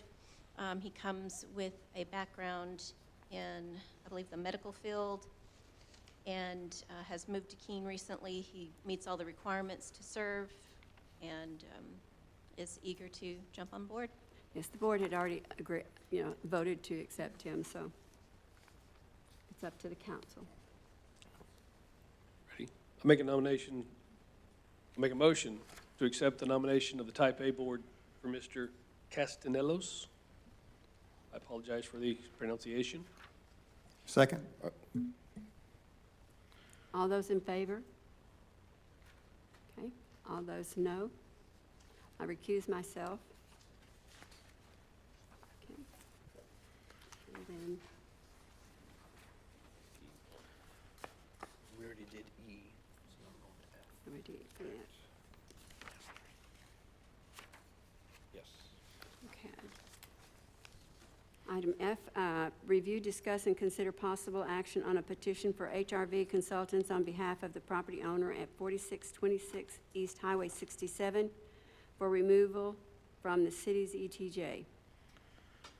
I move that we take no Wait. action.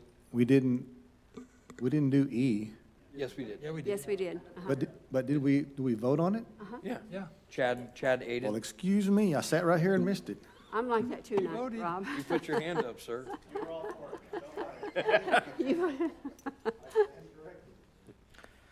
I move that we take no action on this. Second. We I'm do sorry, I have a- didn't hear. The motion is to take no action.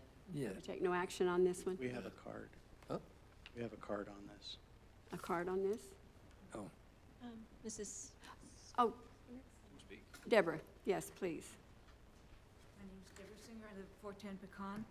I truly don't know anything about the consulting company or the person who owns the property, but I'm concerned that we are carving out little enclaves of, okay, we're not part of Keene. We still expect fire and ambulance and all this other coverage, but we're not going to be part of Keene. We're not going to be part of the, I know they're not part right now, but we don't want to have to be responsible, you know, for anything. I just have a concern about that. But I truly admit that I don't know about either one of the parties involved.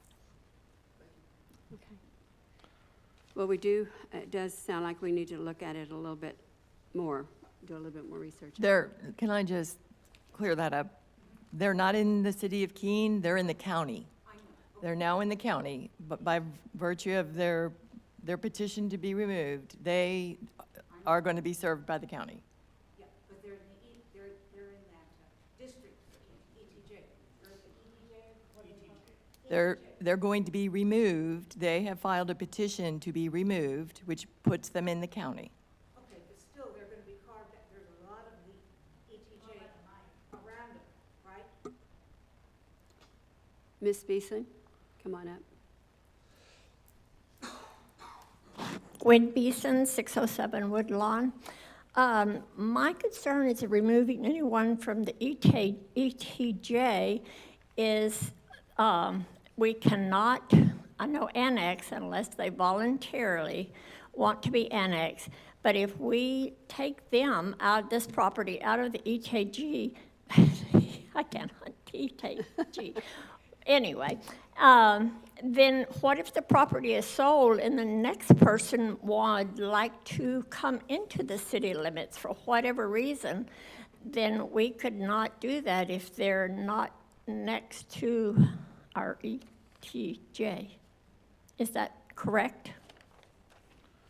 So let me just give you a little primer, what's going on with state law. There is a Senate bill called Senate Bill 2038, which was passed a while ago, and it gives property owners the right to file a petition to be removed from the ETJ. The law firm that I represent has filed a lawsuit on the behalf of about 30 cities alleging that that law is unconstitutional. The law, however, according to the courts, is good. So it's state law that someone that owns property in your ETJ may file a petition for removal from the ETJ, which would take them out of the ETJ and put them subject to county services. So the city, by virtue of the fact what I just told you about the litigation, our legal recommendation to the city of Keene is to take no action because the case is on appeal.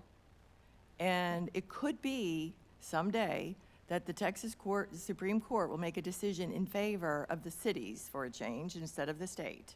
And if that happens, we don't want to minimize our legal position. So that's the story behind that. So. Okay, just because they filed the petition does not mean that we have to take them out, right? So that's why we take no action. I know, but even, I mean. Well, the answer is that as the law is written, by operation of law, after a certain amount of days, then by operation of law, they're considered to be out of your ETJ. I don't necessarily agree with that, and my law firm doesn't necessarily agree with that. But that is the legal status of affairs right now. It's on appeal. Okay. So basically, we can't refuse it. So basically, what you're going to do is take no action. Take no action. Okay. Nope. Okay, I think Chuck gave a motion on that. No. Oh, you did, and he seconded. Okay. All those in favor of taking no action? Okay. You voted for that? Okay. Okay, that one carried. It's F. Okay. G, review and discuss and consider action to approve the policy for the Memorial Branch Donation Program. And, bench, okay, I'm sorry. Memorial Bench Donation Program. So, do you want to discuss it? Basically, what we're looking for before we move forward with the first bench. So the Type B board has put this, they would like to see benches up and down 2280 so that people that are walking along the sidewalk can stop, sit during parades, have a place to sit. And so in memory of the tragic situation that happened in Sonic several years ago, this will be kind of the first memorial bench that's going to go there. Do we have pictures? No. The benches that are going to go under are nice, metal benches, on a pad. Dawn and I met with TxDOT to find out all the things. So we are ready to move forward, but I wasn't comfortable with doing anything until there was a policy in place. And the point of the policy is to ensure that these benches, the point of the bench is the memorial. There will be a plaque with a name. There will be a QR code that whoever, donates this bench will be able to put the life of the individual.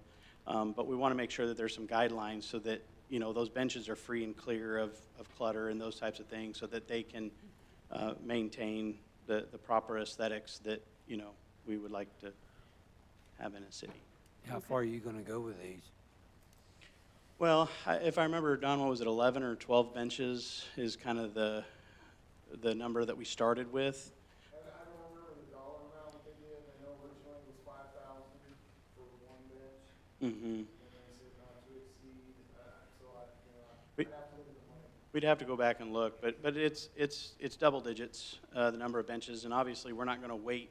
We're going to put these benches in place, but we're moving forward with this one because this has been a situation that's it's been going on for a while, and so we would like to honor what we as a city said we were set out to do several years ago, and again there was a lot of switchover with TxDOT and the city, and so we're finally at a place where we are ready to move forward, but believe and this is all cities do this.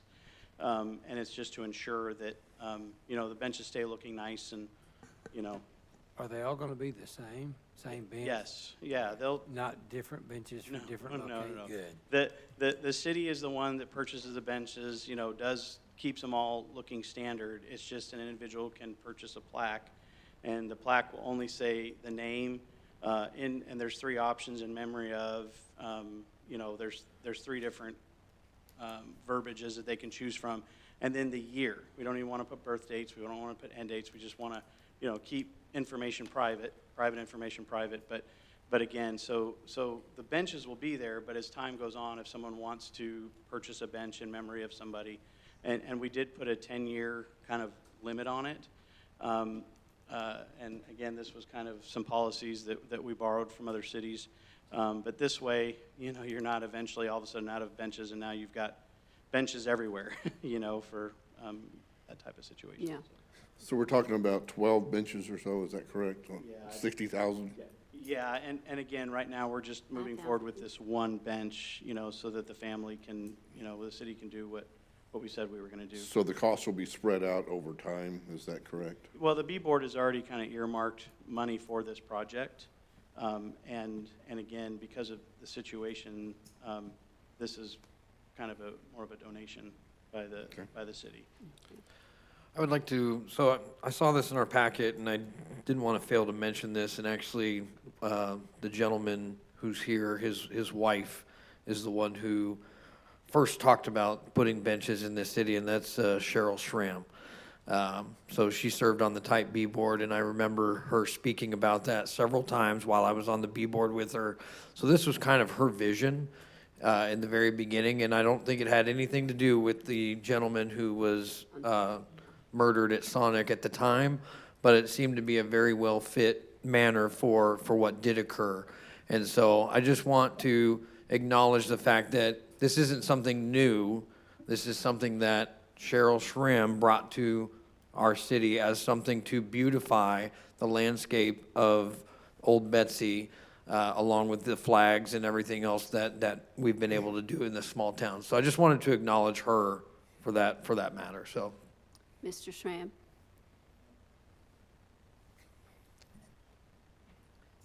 and I'm going to speak for Cheryl, West Shram, formerly 1002 West 4th Street in Keene, and I sold my home last week, so I have moved to Salado. And the reason this bench thing came out like this, the current mayor was really big on having some kind of memorial for that, and that memorial became let me put this correctly, a grouping of stuffed animals and things that are actually in front of Sonic around a gas meter, because that's the memorial that's there now. And that was to replace that memorial to actually have a bench as a memorial, instead of something that is cluttering the gas meter. And she had talked about it months before that as having them for a good place to sit down. She's one of my best friends, so she was talking about having a good place to sit down if she went out for a walk. So, I move council approve the presented policy for the Memorial Bench Donation Program. I'll second. all those approved? Wait. Oh. How about a little discussion? Sure. Oh, I know we're going to be here for a while, but there's a little bit of discrepancy here between item 2 and item 6 in this policy. Item 2 is public use and maintenance, and item 6 is just labeled maintenance. Item 2, the last sentence says, in the case of damage, theft, or loss, the city may choose to repair or replace the item at its discretion. You skip down to number 6, they're just going to replace the bench, they're not going to repair it. We should be consistent in both, I think.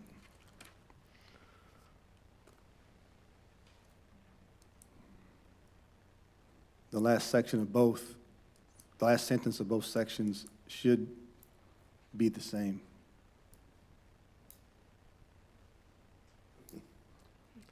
good. And then, He caught that? That's good. yes. And then I have a problem with the fact that the city may choose to repair or replace it.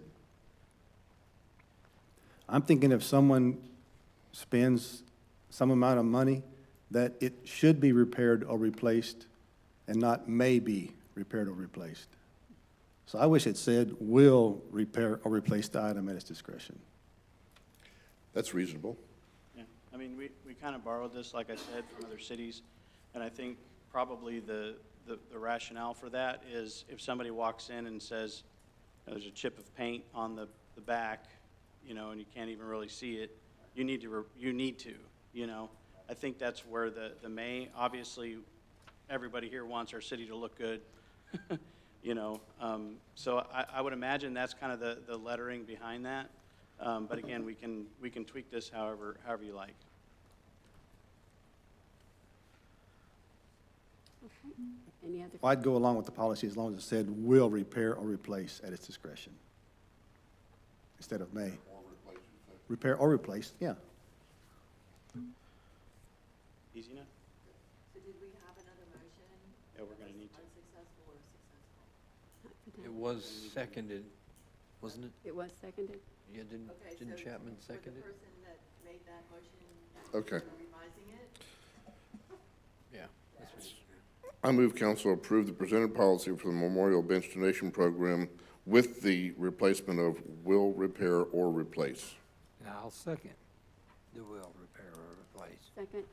Okay, all those in favor? All those opposed? Thank you. The bench is here and ready to be installed. Great. Thank you, Carrie. Okay. Now, at this point in time, No, we have H. I thought we just did one.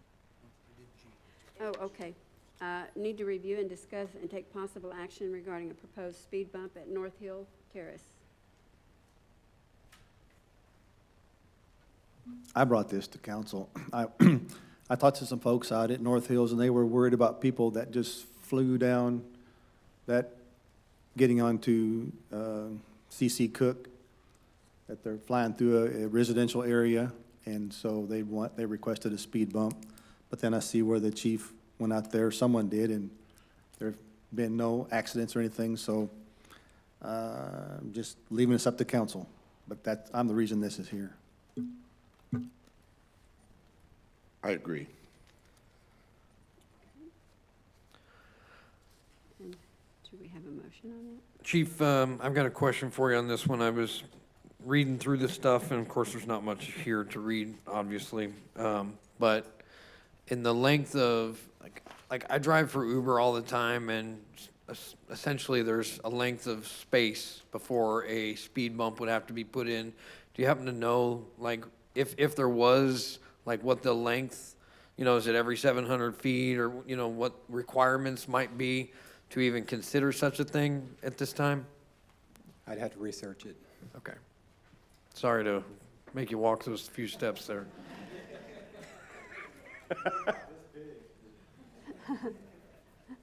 Okay, Mr. Chuck. On issues like this, I'd like to see petitions from residents, because that really shows us that they took the time to write something, put their name to it. Because if we get one or two, it's hearsay. But if we get 12 or 15 residences that put their name, their address, that they all live on this street, and they all want it, I can back that. And Chuck, I think you said that last meeting, didn't you? Probably. Yeah, for Yeah. the lights, yeah. Yeah. Yeah, and the roller coaster on 4th Street. Is this one of the residents right here? Ms. Bells? I live up there. Debbie Bells, 2900 County Road 805. So I live in the area. Personally, I don't want a speed bump up there. Are there speed signs up there? I don't know. I've never paid attention because I don't go that fast down the road. Maybe old Betsy, but not so much up there. But I don't want the speed bump up in North Hills. But if there's any other residents here to speak, I guess get their opinion. Well, Mr. Heinrich?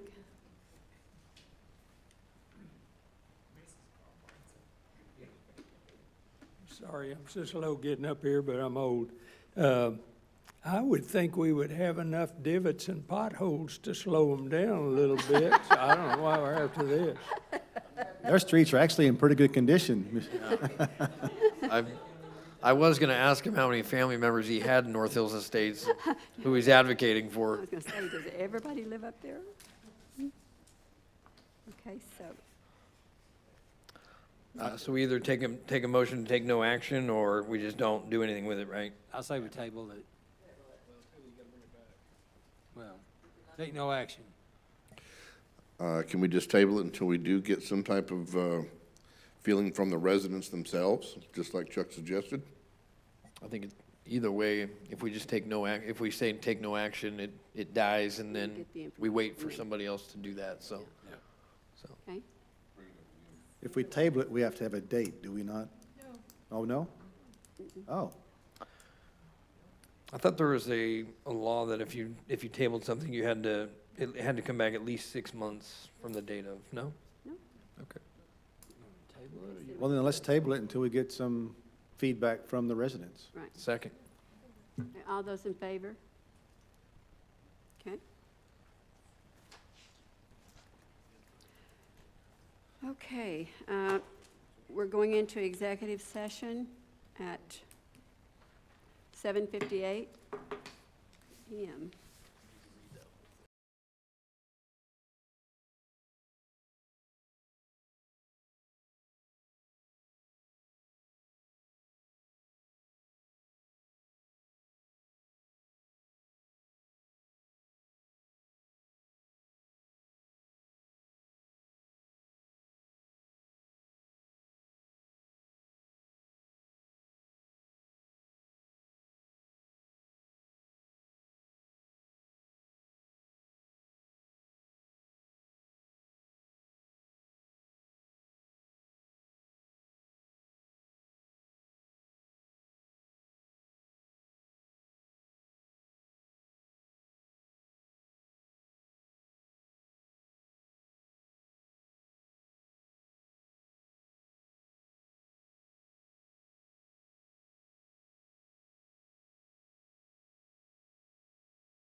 Okay, we're going to reconvene the city council meeting at 8:39.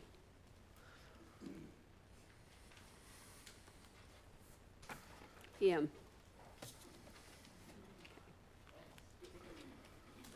Okay.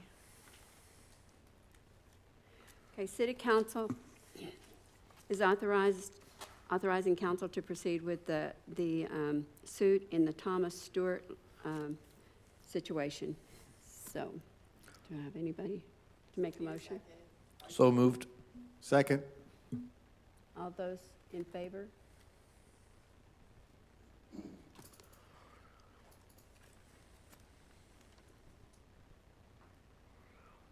I need to withdraw my approval.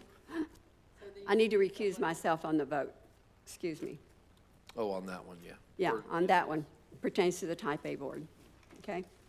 And then,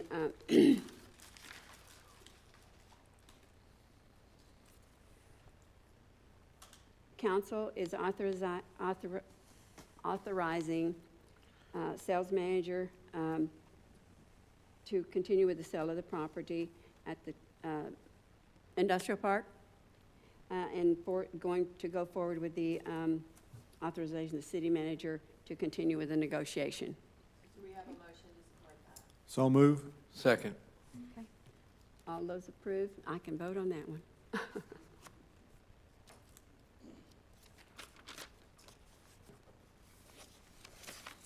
Okay.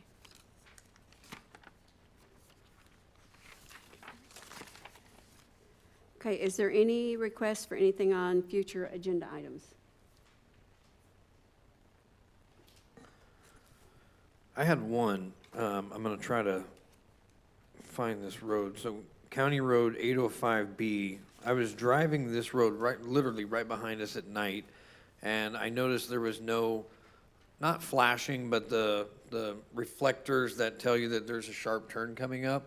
And so I just want to see if Derek or maybe one of you guys can just go look at that. Not Derek or yourself or Dawn. I know your name, Dawn. To just look at that and see if there's a need. I was just driving probably a little too fast, and I had to immediately slow down because it turns real sharp right there. And it's literally right behind here. Yeah, there you go. So, did we really? Well, there you go. Well, get it done, Don. Well, that road's been curved like that for 63 years.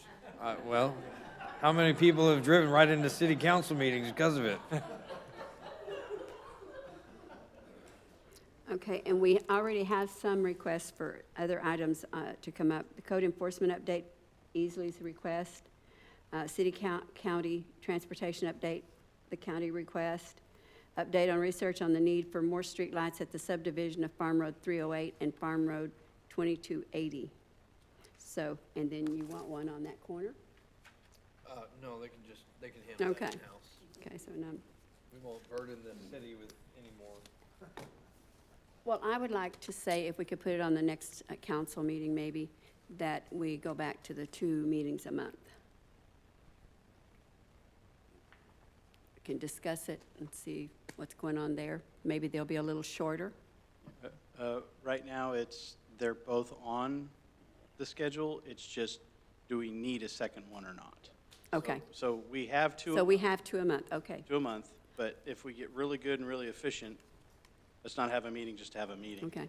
Well, right, exactly. I just need to get it on my calendar. Okay, so, You passed a policy that said you're keeping 2 meetings, but the second meeting will only be held as needed. as needed, By okay. as needed. Yeah. Okay, The well, great. intent is for one to try and do it in one per month. Okay. Then take that one back.